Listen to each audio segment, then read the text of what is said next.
Good afternoon. My name is Brandis Shearin, and I'm going to talk to you a little bit about accounts receivable and accounts payable. Accounts receivable are the money that you take into your business.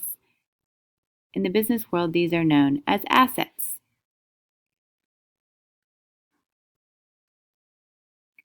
Assets generally come from two places: the money invested by the owner and the money invested by stakeholders in the company. Current assets are assets that are current within the same fiscal year. These are money that you currently have in your cash accounts, inventories, or any expenses that you have paid ahead of time.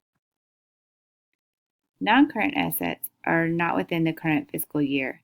They are long-term investments such as your land or your buildings, equipment, which can be variable dependent upon the condition of the equipment, it sometimes depreciates over time, and intangibles, fees that are paid for things like copyrights or patents. Accounts receivable is the money owed to your business for goods or services that you've provided. After you provide the service, you should generate an invoice. It should state clearly your company's name, who you're billing, the date at which you provided the service, the terms of payment. On this example, it's net 60, which means that you would expect payment within the next 60 days. Your invoice should include a description of the service or good that was provided, the price, any taxes that may be included, shipping and handling, and then finally the total due. These invoices should be reviewed monthly to make sure that there are not any that are outstanding for an exceptionally long period of time. In the event that there are, you would need to come up with a method to collect these funds.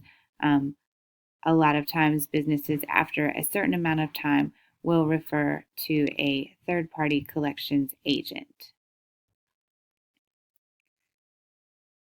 In accounting, each account should have its own ledger sheet or its own accounts page.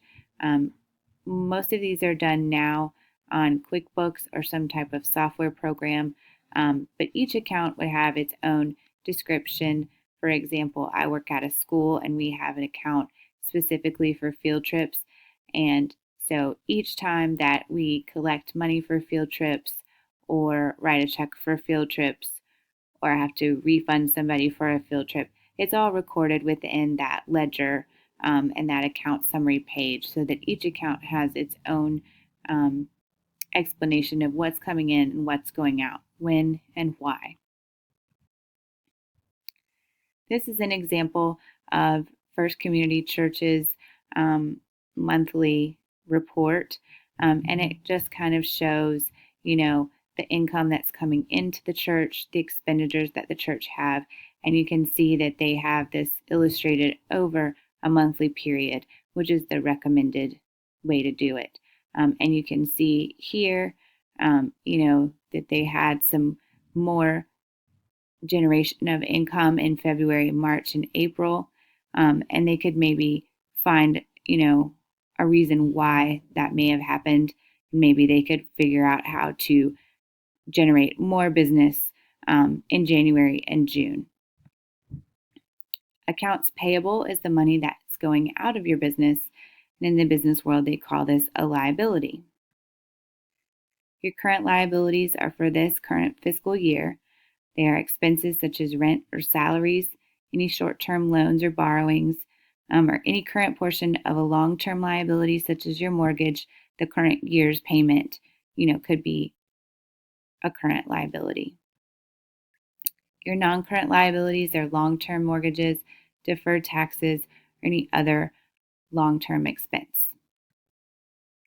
Expenses. Once your company has incurred an expense, has ordered something or received something, you will in turn get an invoice.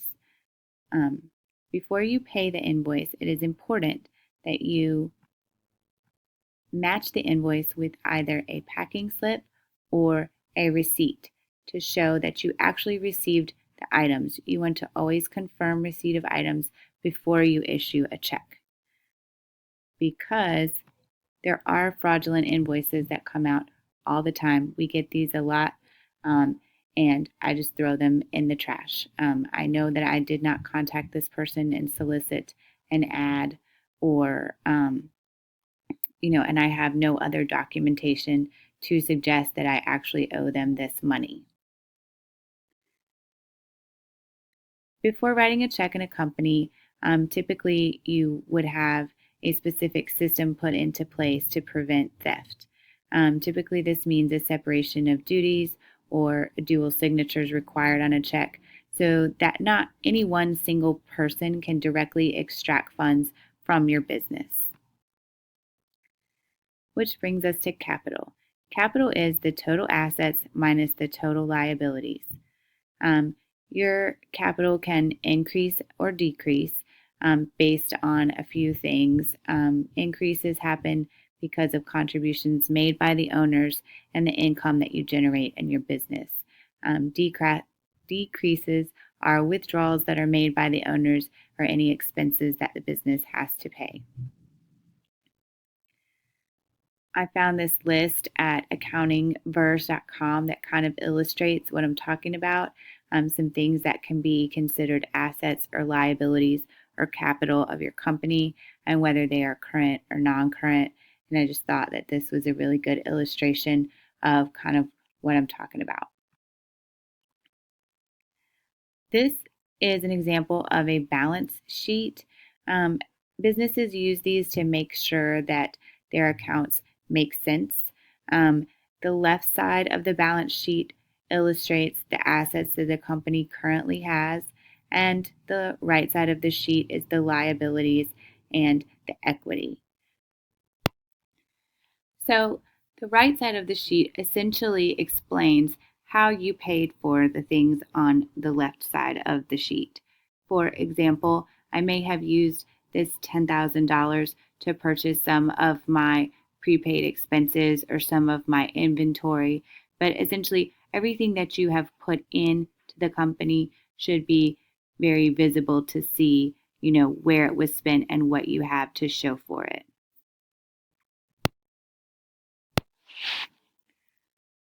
As I stated before, you should definitely keep monthly records for your accounts.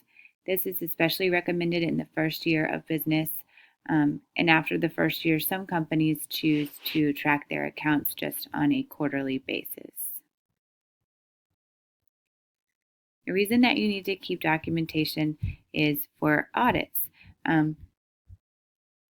Audits are conducted to ensure that businesses are keeping accurate accounts of what they're doing and that they're not cheating the system. So you need to keep all of your documents for at least 5 years. And your receipts and your invoices and your packing slips are all supporting documentation that will help you in the event of an audit. So finally, we have capital, which is what your business's net worth is. So the equation most commonly used to figure capital is your total assets minus your total liabilities. So basically, the total in this column minus this column should equal the equity that you have in your business. These are some of the sources that I used, and I hope you guys enjoyed this video.